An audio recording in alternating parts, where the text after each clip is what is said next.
शक्तीपीठ महामार्गाविरोधात शेतकऱ्यांचा यल्गार, वसमतमध्ये हजारोंच्या मोर्चाने वेधले लक्ष।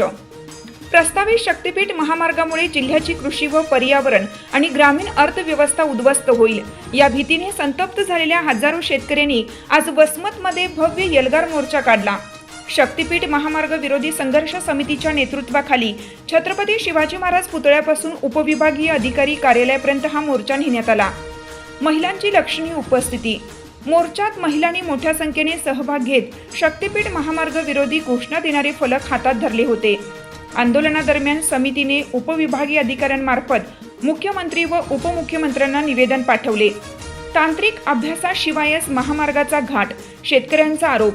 आंदोलकांनी आरोप केला आहे की 2022 मध्ये महामार्गाची घोषणा झाली, पण कोणताही सविस्तर तांत्रिक, आर्थिक किंवा वाहतूक सर्वेक्षण न करताच प्रकल्प पुढे रेटला जातोय।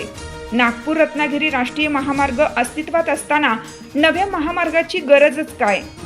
शेतकऱ्यांना यातून लाभ कसा होणार याचे स्पष्टीकरण सरकारकडे नाही। प्रचंड खर्च, भूसंपादन, पर्यावरणीय प्रश्न यामुळे प्रकल्पाची व्यवहार्यता संशयास्पद आहे। सुपीक जमिनीवर संकट। हा महामार्ग 12 जिल्हे, 29 तालुके, 370 गावातील सुपीक शेती उद्ध्वस्त करणार आहे। यामुळे अन्नधान्य उत्पादनावर विपरीत परिणाम होऊन ग्रामीण अर्थव्यवस्था कोलमडेल अशी भीती शेतकऱ्यांनी व्यक्त केली। छत्रपती शिवाजी महाराज पुतळ्यासमोर झालेल्या सभेत समितीने ठाम भूमिका मांडली की या महामार्गाला शेतकऱ्यांचा तीव्र विरोध आहे। प्रमुख मागण्या: प्रस्तावित शक्तीपीठ महामार्ग तात्काळ रद्द करा। कोणताही निर्णय घेण्यापूर्वी सविस्तर तांत्रिक, पर्यावरणीय व सामाजिक प्रभावाचे अध्ययन करा। प्रकल्पाबाबत सर्व संबंधितांशी थेट संवाद साधा। या आंदोलनात समन्वयक संदीप माटेगावकर, तानाजी भोसले, नवनाथ पाटील, गोरख चव्हाण, सीताराम जाधव, ऋषिकेश देशमुख यांच्यासह हजारो शेतकरी, महिला, युवक सहभागी झाले होते। महामार्ग रद्द न झाल्यास आंदोलन तीव्र करण्याचा इशारा देण्यात आला आहे।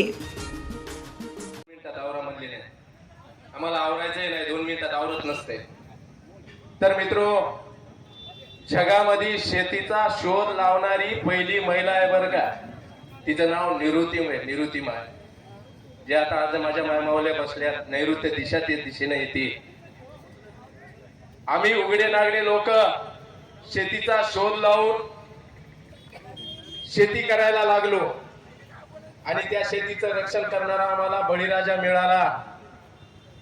त्या बळीराजाला 3 पावलं जागा मागून त्याचं राज्य हस्तगत करणारी जात आज सत्तेत असल्यामुळे असे निर्णय आले। बटू वामनानं 3 पावलं जागा मागितली होती, ती कायदेशीर प्रक्रिया तत्कालीन अशीच समजून घ्या।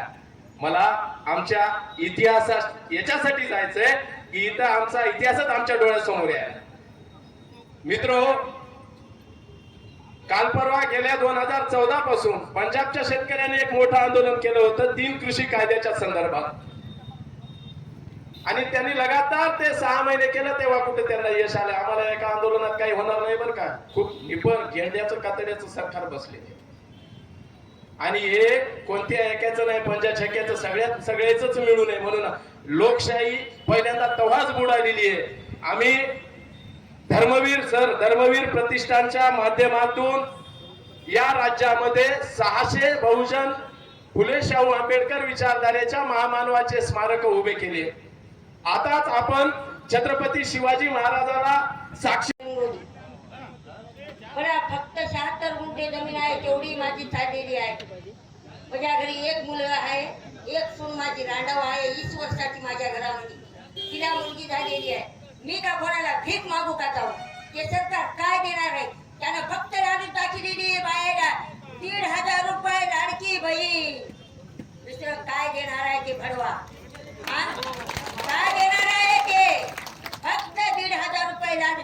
आज आली नाही का मान, मला पडली नाही का मान, तुला कशी पडली? अगं काय करता? ज्याला 10 एकर शेती आहे त्याच्या इथं 250 रुपये रोजानं जा तुम्ही, पोट भरसा। 2 एकर गेल्यानं आम्ही काय करणार? तुम्हा आम्हाला आम्ही भीक मागली, तुम्ही भीक देता का आम्हाला? नाही। मग आम्ही कसं जगायचं, कसं राहायचं? त्याच्या भडियाच्या जाऊन पाया पडायचं, मोदीच्या पडायचं का नरेंद्र ते कोण फडणीस आहे त्याच्या पडायचं? काय देणार आहे ते? कोण टाचणार आहे का? काय देत नाही कोणी आम्हाला, आमचे मराठीच पाहिजे आम्हाला. आम्ही तेवढ्यावर जगू, आम्ही तेवढ्यावर पोट भरू. भीक मागण्याने आमचं सरलं होणार. त्याने पडली कारण तर तुम्ही आम्ही निवडून दिलेला आमदार तुमचा आमचा प्रश्न विधानसभेमध्ये मांडत नाही.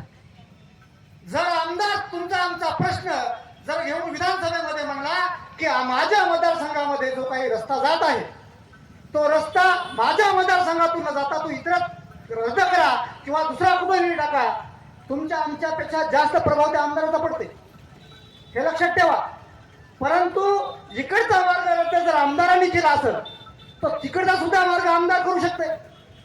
म्हणून आपण या ठिकाणी बसण्यापेक्षा हा जर प्रश्न आमदारांनी विधानसभेमध्ये जर मांडला तर मी म्हणतो 100% हा प्रश्न सुटू शकतो. म्हणून आपणा सर्वांना या ठिकाणी विनंती आहे, जसं की नाटकर सरांनी सांगितलं, पुष्पकरावांनी सांगितलं, भोसले सर हमेशा सांगतात की निवडून देताना माणसं हे चांगल्या विचाराचे महापुरुषांच्या विचारधारेचे निवडून द्या, तुमच्या आमच्यावर ही वेळ येणार नाही.